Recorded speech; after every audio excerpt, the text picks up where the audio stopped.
Për një ndryshim rrënjësor në jetën tënde duhet një shkollim i mirë. Universiteti Vitrina. Hapi i parë për një jetë më të mirë.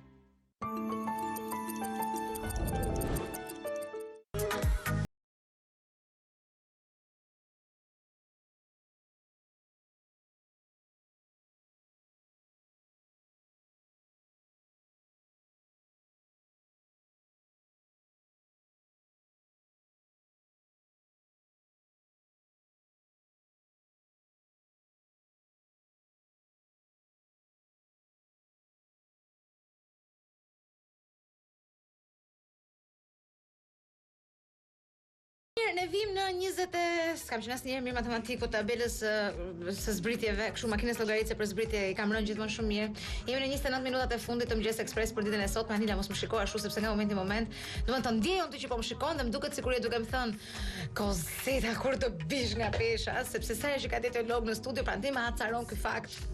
Edhe i dua t'jen këtu, edhe si dua fare, sepse të bëj kështu se ta bel qiti dhe të filloj. Ma jo kështu, do hash në orën 11, do hash në orën 5, do hash në orën 3 gjys, do marrësh peshore farmacie, do peshor stikat, çfarë ato gjërat e tjera, e kupton në tip tani me jetën që bëjmë ne. Këto jetë kanë lindur vetëm për këto punë, hajnë me orar, flin me orar, pin me orar, lexojnë me orar, kanë regjim. Ne s'kemi regjim. Çfarë të bëjmë tani? Dhe kjo është fatkeqësia jonë. Specialiste dobësimi Anila Kalleshi është në studio me ne. Mirëmëngjes, mirë se erdha. Mirëmëngjes, përshëndetje. Mos më vë sikletë? Jo, absolutisht. Atë keqë. Mos më vë sikletë. Unë sapo të bëra një kompliment tash që e kthyer në forma perfekte. Mirë, ka qenë më mirë situata. Do ta nisim me këtë pyetje, duket si e zakonshme, por nuk është e zakonshme, se përderisa ne e kemi problem, edhe unë kam problem vet. Çfarë është të qenit i shëndetshëm? Kur themi shëndetshëm, ato format që ti thua, format bukura, format mira, është çështje estetike apo është çështje shëndeti? Se po na ndodh, duam të pucët tona si lidhim dot, Anila. Nuk ngatrohet termi i shëndetshëm me i shëndoshëm? Jo. Okej. Atëherë që të jesh i shëndetshëm është një privilegj, një fat, një punë disa vjeçare ndoshta e personit më vete, i cili ndoshta ka qenë pak i kujdesshëm në ushqim, ose pse jo dhe gjenetikisht mund të ketë një prerje gjenetike me forma shumë të mira, me një shëndet, gëzon një shëndet të mirë, me një sistem imunitar dhe një sistem tretës mjaft të mirë. Pra, themi vërtet që janë në fat njerëz që janë të shëndetshëm nga ana psikologjike, nga ana shëndetësore, dhe nga ana e pamjes së jashtme. Janë të privilegjuar sepse dyert janë të hapur për të gjithë, nuk janë larg sëmundjeve, larg problemeve ekzistuese tashmë për që lidhen me sëmundje dhe me peshën. Te kultura e të qenit i shëndetshëm, gjithmonë në këtë koncept që po themi, ndodh domethënë që njerëzit të kujtohen për shëndetin e tyre atëherë kur duken të shëmtuar, ose kur i duket vetja të shëmtuar. Unë për shembull kujtova për shëndetin tim kur nuk rita dot kpucët. Jo kur u duka e shëmtuar, përkundër se më duk të vetja e bukur shumë. Po kur unë nuk arrita dot të ul kokën poshtë, të ul trupin tim poshtë, tash jo një sekond pas ka ardhur momenti për të rënë ca kilogram nga pesha. Në fakt ndodh për të qenit i bukur i shëmtuar apo për të qenit i shëndetshëm, se është burim hipertensioni, sëmundjesh kardiovaskulare. Në fakt problemet e para fillojnë që në raportin që kemi pasqyrën. Sado që të thuar që unë ndihesha mirë, ndihem bukur, gjithsesi thjesht janë momente ku ti nuk do të pajtohesh me atë që ke ndoshta me pamjen e jashtme, por që gjithsesi brenda ekziston ajo që të isha dhe 20 kg më pak. Sikur të isha diçka më pak. Gjithashtu marrëdhënie që kemi me shoqërinë, ambienti që na rrethon, ti arrin ta dallosh veten nëse ke mbi pesh apo dhe nën pesh, sepse dhe nën pesha është një problem tjetër. Dhe këto janë probleme të cilat janë të dukshme. Pastaj në momentin kur ti shkon te doktori për një dhimbje koke, për një dhimbje kyçesh, për probleme të tjera, gjëja e parë që të thotë është ti je pak mbi pesh.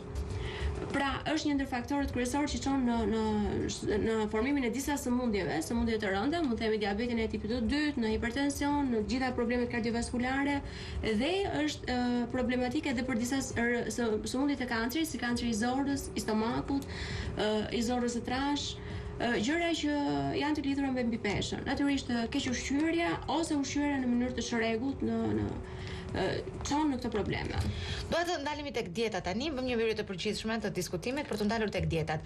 Jemi të prirur për të besuar rezultatit të dietës së një individi të caktuar, që ne kemi parë 4 muaj më përpara 15 kg shumë, e shikojmë 4 muaj më vonë 15 kg pak, ai na tregon se është nënshtruar një dietë të caktuar, ne kemi nevojë të bëjmë nga pesha dhe marrim dietën e këtij njeriu. Në fakt, sa kolektive duhet të jetë dieta ose sa individualiste duhet të jetë dieta? Unë jam gjithmonë pro një analize trupore, e cila konsiston në marrjen e të gjithë parametrave trupor, ku mund të përmendet metabolizmi, masa hidrike, masa diamore, masa muskulore dhe kockore natyrisht. Dhe në sajt të kësaj analize trupore, natyrisht duke parë dhe format ku është i përqendruar diami, pasi mund të kesh një trup që nuk ka ndonjë peshë shumë të madhe, por ka një diam të tmerrshëm të përqendruar në pjesën e poshtme, pra tip ginoid, ose në pjesën e sipërme, tip android. Pra duhet përcaktuar një mënyrë se si është i shpërndar diami, sa është masa diamore, dhe duke krahasuar këto, arrim të bëjmë një dietë personalizuar, duke mos shmangur yndyrnat e nevojshme, karbohidratet, proteinat, të gjithë vitaminat dhe mineralet që i duan këtij organizëm. Por në qoftë se mundësia për të bërë kjo gjë nuk është, i rikthehemi dietave ku ka pasur sukses tek dikush. Nuk është të thënë që një dietë është e suksesshme për ty apo për mua, apo për një pjesë të saktuar, por në përgjithësi dietat e mëdha, për të cilat dhe ju më keni ftuar të flas, për dietën Dukan dhe dietat sipas grupit të gjakut, janë dieta që ato po bëjnë namin, pra ato po diskutohet më shumë sot në botë. Janë dieta që ndiqen nga një masë gjerë njerëzish, pavarësisht me të metat dhe me anët pozitive të këtyre dietave, pasi kanë dhe të metat e tyre. Çdo dietë, sado që të jetë studiuar, gjithsesi duke reduktuar ndoshta elementët kryesorë jetësorë që mund të ketë probleme në marrjen e përbërësve kryesore të organizmit. Megjithatë, kur bëhet fjalë për dietat proteinike apo dietat sipas grupit të gjakut, ekziston një pjesë ushqimore e produkteve ushqimore e cila nuk është e lejuar për persona që duhet të ndjekin të dietë. Dhe duke shmangur këto ushqime, kjo është ideja se pse duhet të jemi të kujdesshëm në përdorimin e këtyre dietave, pasi mund të ndodhi që një person mund t'i bëjë keq. Për shembull, dieta Dukan tashmë ka dalur që ka probleme të mëdha me veshkat, pasi është një dietë proteinike e cila nuk lejon marrjen e ushqimeve të tjera për një periudhë të gjatë, pas një kohe të caktuar. Më vonë do të shpjegojmë dhe fazat e dietave, por pas një kohe të caktuar mund të shtosh pak perime dhe në fund fare pak fruta. Kur them pak fruta, bëhet fjalë për 1 ose 2 fruta në ditë.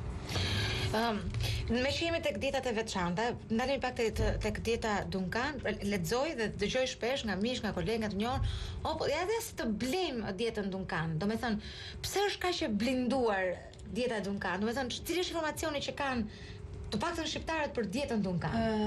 Unë kam lexuar diçka tek libri, është që në vitin 1970 është një dietë nga Pierre Ducan, një nutrionist francez, i cili u përpoq të bënte një dietë ku ti mund të ushqesh në sasira të pa limituara, por ushqimet të cilat ai këshillon që të marrin në fazat e tija janë të përzgjedhura, janë jo të gjithë ushqimet lejohen. Për shembull, kjo dietë ndahet në 4 faza. Në fazën fillestare është faza që jep kolpon e parë ndoshta të rënies së kileve, që është zgjat 2 deri në 5 ditë. Ana tregoj.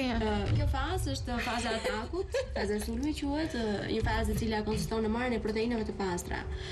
Ku bëhet fjalë në 70 proteina, por proteinat e pastra që janë mishi i viçit, i deles, mishi i qenjit me përjashtim të mishit të derrit, pra mishi i diamosur, të gjitha të tjera, prosciutat, sallamet e ndryshme. Dobësohesh me këtë? Mërçi, po. Nuk kam një që nga 5 ditë. Duhet të marrësh vetëm proteinë të pastër. Më pas vazhdon faza e lundrimit. Faza e lundrimit është faza në të cilën njerëzit kërkojnë të hedhin e zëm 20 kg. Dhe kjo fazë vazhdon deri në momentin që ti do hedhësh ato 20 kg.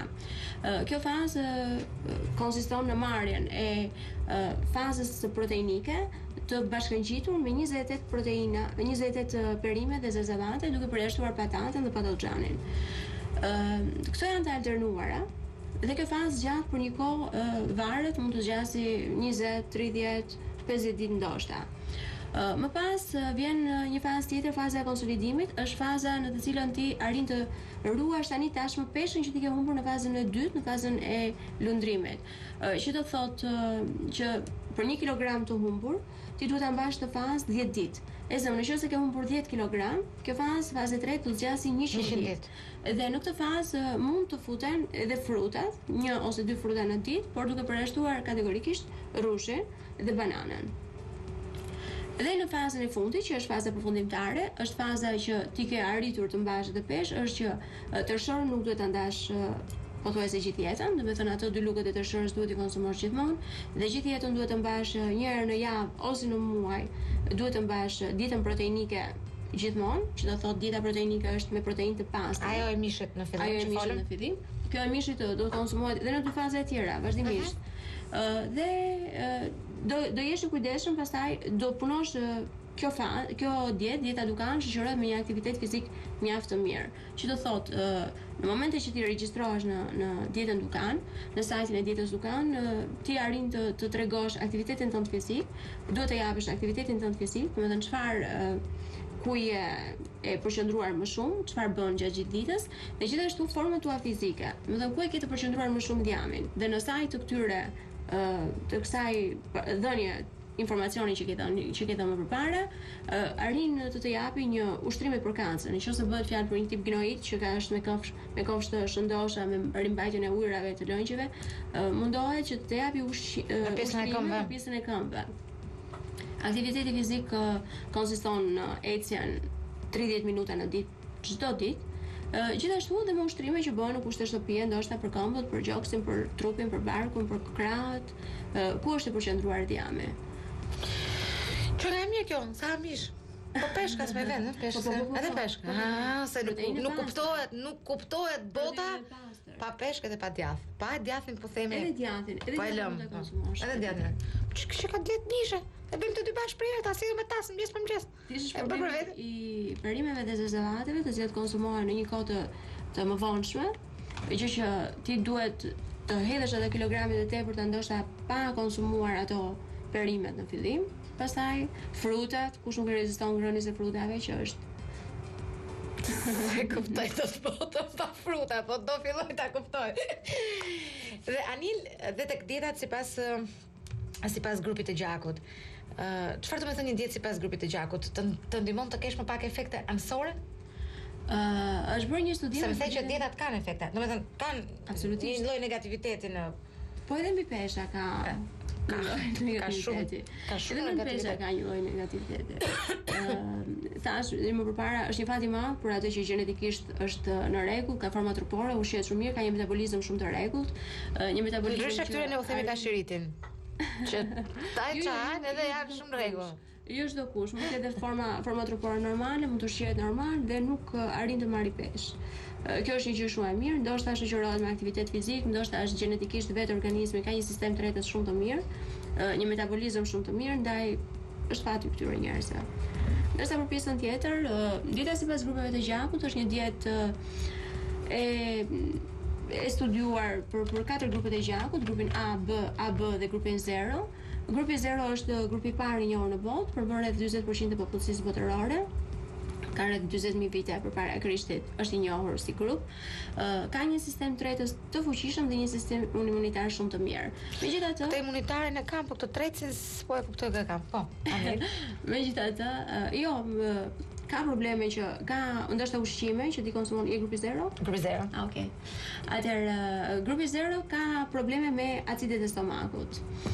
Ka një sistem acid shumë të fortë dhe zakonisht vuajnë nga ulçërat e stomakut. Ndoshta edhe mënyra e të ushqyerit jo shumë e rregullt, dhe për këto nuk lejohen që të konsumohen ndoshta frutat, agrumet të cilat përmbajnë vitaminë C, pasi aciditeti i lartë i tyre rrit aciditetin në stomak dhe krijon këto problemet, gastritet, ulçërat. Gjithashtu ka probleme me gjendrën tiroide.